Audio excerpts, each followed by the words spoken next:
आनंद super 20 classes में सभी छात्र और छात्राओं का हार्दिक स्वागत और अभिनंदन है। आइए आज हम स्टार्ट करते हैं एक नया टॉपिक, शंकु कोण। बहुत ही जबरदस्त इसमें आप लोगों को क्वेश्चन देखने को मिलेगा। आइए पहले हम फार्मूले को आप लोगों को बताते हैं। इसका फार्मूला, यही फार्मूला इतना आप लोग याद कर लीजिए, यही यूज होगा। शंकु की जो संपूर्ण पृष्ठ का क्षेत्रफल होता है, देखिए संपूर्ण पृष्ठ मतलब जो शंक्वाकार है वो ऊपर वाला, और ये जो वृत्ताकार है ये नीचे वाला, उसी का हमारा जो होता है संपूर्ण पृष्ठ का क्षेत्रफल पाई आर कोष्टक में एल प्लस आर, और जो हमारा होता है वक्र पृष्ठ का क्षेत्रफल होता है पाई आर एल। और जो शंकु का आयतन होता है ना, ये बेलन के आयतन का 1/3 भाग होता है। बेलन का आयतन कितना होता है? पाई आर स्क्वायर एच, और शंकु का आयतन 1/3 होता है। ठीक है, इतना। और जो तिर्यक ऊंचाई क्या होता है? देखिए ये जो हमारा है, ये यहाँ से यहाँ तक जो है ये हमारा क्या है? तिर्यक ऊंचाई है। और ये जो हमारा अगर ऐसे है ये हमारा एच है, और ये जो है हमारा तिर्यक ऊंचाई है। तो तिर्यक ऊंचाई एल बराबर होता है रूट में H square plus R square. आप लोग फार्मूले को नोट कर लीजिए, इसी फार्मूले की सहायता से हम सारे क्वेश्चन को लगाएंगे। चलिए आते हैं हम क्वेश्चन नंबर पहले पर। आइए हम शुरुआत करते हैं अब शंकु पर आधारित प्रश्न, जो कि बहुत ही सिंपल तरीके से हम लोग करेंगे। कहते हैं कि जो सफर की शुरुआत करते हैं और वे ही मंजिल को पार करते हैं। जो सफर की शुरुआत करते हैं वे ही मंजिल को पार करते हैं। एक बार चलने का हौसला तो रख ऐ मेरे दोस्त, मुसाफिरों का तो रास्ते भी इंतजार करते हैं। तो आइए हम सफर की अपनी शुरुआत करते हैं। क्वेश्चन नंबर पहले से हमको दिया है एक शंकु की ऊंचाई कितना दिया है? 4 मीटर, यानी जो एच का मान हमारा दिया है वो है 4 मीटर, और जो व्यास दिया है 6 मीटर। व्यास का आधा होता है त्रिज्या, यानी कि आर दिया है आपका 3 मीटर। व्यास दिया है, इसका हमने आधा कर दिया, हो गया त्रिज्या। शंकु की तिर्यक ऊंचाई यानी कि हमसे एल का मान पूछ रहा है। अभी अभी हम आप लोगों को फार्मूला बताए हैं कि भैया एल बराबर जौन होला फार्मूला रूट में H square plus R square. तो देखिए एल का मान कितना हो जाएगा? एच का मान कितना है? 4 का वर्ग प्लस आर का मान है 3 का वर्ग। एल बराबर कितना हो जाएगा? 4 चौका 16 प्लस 3 त्रिका 9। एल बराबर रूट में 25 बराबर 5, यानी तिर्यक ऊंचाई कितना हो गया हमारा? 5 मीटर। चलिए आते हैं क्वेश्चन नंबर दूसरे पर। आइए चलते हैं क्वेश्चन नंबर दूसरे पर, जो कि दिया हुआ है। क्वेश्चन नंबर दूसरा, 8 मीटर ऊंचे तथा 12 मीटर व्यास के शंक्वाकार तंबू के निर्माण में कितनी चादर की आवश्यकता पड़ेगी? देखिए एक शंकु है, यही है, और इस शंक्वाकार जो तंबू है इसको ढकने में टोटल कपड़ा कितना लगा है यही हमको बताना है। देखिए नीचे तो कपड़ा लगेगा नहीं, ठीक है। तो इसकी यानी कि हमसे पूछा क्या है? वक्र पृष्ठ का क्षेत्रफल। आप लोग बिल्कुल मत घबराइए, इस क्वेश्चन में कपड़ा कहाँ से आ रहा है? कपड़ा नहीं आ रहा है, ये पूछ रहा है आपसे वक्र पृष्ठ का क्षेत्रफल। समझ में आया कि नहीं? क्वेश्चन को देखकर आप लोग बिल्कुल घबराइए मत। कहते हैं ना कि रख हौसला, हो मंजर भी आएगा, और प्यासे तेरे पास चलकर समंदर भी आएगा। यूं थक कर ना बैठ ए मंजिल के मुसाफिर, मंजिल भी मिलेगा और मिलने का मजा भी आएगा। तो आइए चलते हैं क्वेश्चन पर। देखिए क्या कहा है? ऊंचाई हमको दे दिया है 8 मीटर, और व्यास दिया है 12 मीटर, यानी कि हमको रेडियस त्रिज्या दिया है भैया 6 मीटर। शंक्वाकार तंबू के निर्माण में कितनी चादर लगेगी?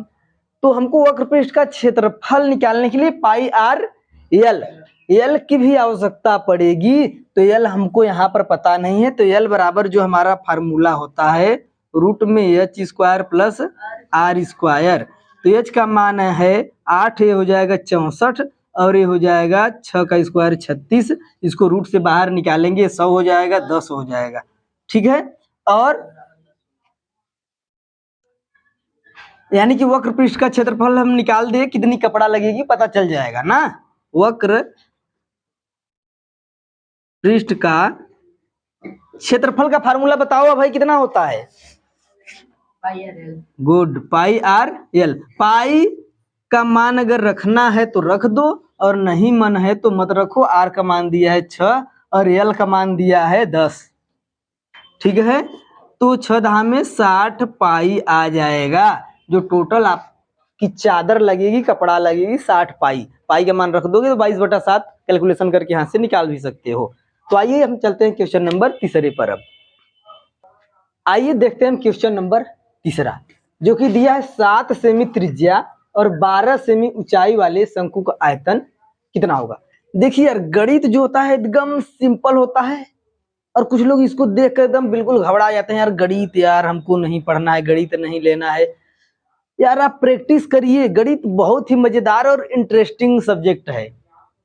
हमको पहले गणित में यार बहुत कुछ नहीं आता था, लेकिन हम भागे नहीं उससे, और आज हमारा एकदम जो फेवरेट सब्जेक्ट है वो हमारा मैथ है।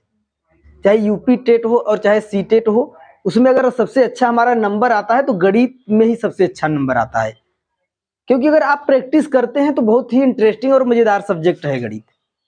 कहते ना, करत करत अभ्यास से जड़मत होत सुजान, रसरी आवत जात के सिल पर करत निशान। अगर आप बार बार प्रैक्टिस करेंगे कोई भी चीज हो तो वो सिंपल और काफी सरल हो जाता है। तो क्वेश्चन जो हमारा दिया है 7 सेमी त्रिज्या इसका दिया है। देखिए आर का जो हमारा मान है 7 सेमी है,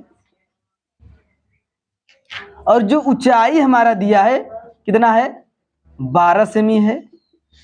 शंकु का हम आप लोगों को आयतन बताए हैं कि बेलन के आयतन का 1/3 होता है। तो शंकु का आयतन हम निकाल लेते हैं।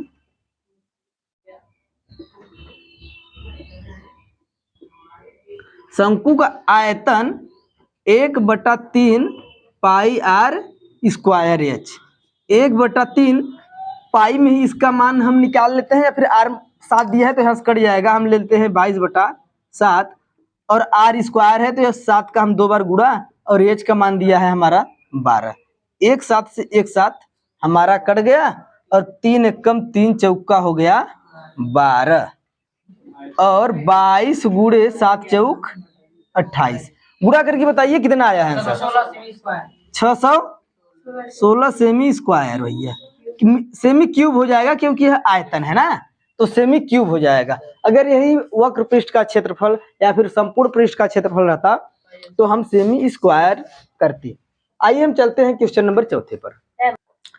चलिए हम चलते हैं क्वेश्चन नंबर चौथा, जो कि दिया है एक शंक्वाकार तंबू के आधार का व्यास 14 मीटर तथा ऊंचाई 24 मीटर है, तो इसके निर्माण में 2.5 मीटर चौड़ाई का कितना लंबा कपड़ा लगेगा। हम आप लोगों को बताए हैं अभी कि जो हमारा शंकु होता है, शंकु अगर इसको हम ढकना चाहें तो वक्र पृष्ठ का क्षेत्रफल हमको निकालना पड़ेगा। हम शंकु के नीचे कपड़ा नहीं लगाएंगे ढकने के लिए, तो ठीक है, इसका हम वक्र पृष्ठ का क्षेत्रफल निकाल लेते हैं। पाई आर एल होता है वक्र पृष्ठ का क्षेत्रफल। हमको व्यास दिया है 14, यानी कि त्रिज्या हो गया कितना, 7 मीटर, और हमको क्या दिया है, ऊंचाई यानी कि एच दिया है हमको 24 मीटर। अब कह रहा है इतना मीटर चौड़ाई है, कितना लंबा कपड़ा लगेगा। एल का मान हम निकाल सकते हैं यहां से, तो एल बराबर हो जाएगा रूट में H square plus R square. L बराबर 24 का स्क्वायर प्लस 7 का स्क्वायर। तो 24 का वर्ग करके बताइए कितना होगा, 576, और 7 का हो जाएगा 49। इसको आप ऐड कर दीजिए, कितना हो जाएगा 625। अगर इसका हम वर्गमूल निकालें तो कितना हो जाएगा 25, यानी एल का मान हमारा आ गया कितना 25। तो आइए हम अब वक्र पृष्ठ का क्षेत्रफल निकाल लेते हैं। वक्र पृष्ठ का क्षेत्रफल जो हमारा होता है पाई आर एल, तो पाई का अगर हम मान रख दें तो 22/7, आर का मान है हमारा 7, और जो एल है वो हमारा है 25। 7 7 हमारा हो गया कैंसिल आउट, और ये जो हमारा हो गया 22 गुणे 25। ठीक है, ये हमारा हो गया शंकु के वक्र पृष्ठ का क्षेत्रफल। आप लोग जानते हैं अगर क्षेत्रफल हमको एक चौड़ाई दे दिया है, हमसे लंबाई पूछी, ठीक है, अगर इस शंकु के कपड़े को अगर हम खोलेंगे ना तो एक किस टाइप से रहेगा, आयताकार टाइप में वह आपको खुलकर मिलेगा। तो जो हमारा होता है आयत का क्षेत्रफल होता है लंबाई गुणे चौड़ाई, और ये वक्र पृष्ठ के क्षेत्रफल की हो जाएगा बराबर। तो लंबाई और गुणे चौड़ाई हमको दिया है 2.5 मीटर, और ये हो जाएगा 22 गुणे 25, और यहाँ से एल बराबर हो जाएगा कितना, 22 गुणे 25 बटा 2.5। अगर हम यहाँ से 22 गुणे 25 गुणे अगर यहाँ पर हम 10 कर दें तो ये कितना हो जाएगा, 25 हो जाएगा। ठीक है, तो ये 25 फिर हो जाएगा कैंसिल आउट, ये हो जाएगा कितना, 220 मीटर लंबा कपड़ा लगेगा। ठीक है, तो आइए अब हम चलते हैं क्वेश्चन नंबर 5वें पर। बहुत ही सिंपल सा क्वेश्चन था, आप लोग नोट कर सकते हैं। आइए देखते हैं हम क्वेश्चन नंबर 5वें पर। कह रहा है 2 शंकु के ऊंचाई में 5:8 का अनुपात है। यदि उनके व्यासों में 3:8 का अनुपात हो तो उनके आयतनों में अनुपात ज्ञात कीजिए। देखिए पहला जो हमारा अगर हम शंकु कहें तो उसकी जो ऊंचाई दिया है हम 5h मान लेते हैं, 5h। और जो हमारा दूसरा शंकु है उसकी ऊंचाई हम मानते हैं कितना, 8h। पहले शंकु का जो हमारा त्रिज्या, देखो व्यासों का जो हमारा अनुपात होता है ना वहीं त्रिज्याओं का भी अनुपात होता है। ठीक है, जो अनुपात व्यास का होता है और वही अनुपात किसका होता है, त्रिज्या का भी होता है। तो हमारा त्रिज्या का अनुपात हम मान लेते हैं, त्रिज्या पहला जो शंकु है 3r और जो हमारा दूसरा शंकु है उसका त्रिज्या कितना है, 8r। तो पहले शंकु का आयतन बटा दूसरे शंकु का आयतन हम कर दे। यही तो हमसे पूछा है कि दोनों शंकु के आयतनों का अनुपात ज्ञात कीजिए। तो पहले शंकु का जो हमारा आयतन होगा, शंकु का आयतन क्या होता है, 1/3 पाई आर स्क्वायर। तो 1/3 पाई आर का मान हमारा है 3r pi are square. H का मान कितना है 5h बटा 1/3 पाई आर का मान कितना है यहाँ पर 8 और एच का मान कितना है 8h, यही है। तो देखिए हमारा 3 पाई तो हमारा हो गया कैंसिल आउट। ठीक है, और यहाँ से एच भी हो गया हमारा कैंसिल आउट, और यहाँ से हो गया 3 त्रिका 9r स्क्वायर गुणे 5 और 8 अठहियम 64 r स्क्वायर गुणे 8 r स्क्वायर हमारा हो गया कैंसिल आउट, और 9 पचे 45, और यहाँ से हम इसका इसमें मल्टीप्लाई कर देंगे तो 8 चौका 32 की 2 हासिल लगा 3 और 8 छाक 48 और 3 51। यानी कि जो दोनों शंकुओं के आयतन होंगे, आयतनों का जो अनुपात होगा हमारा 45 रेशियो कितना होगा 512। तो आइए अब हम मिलते हैं अगले वीडियो में, आप लोग इस क्वेश्चन को देख लीजिए।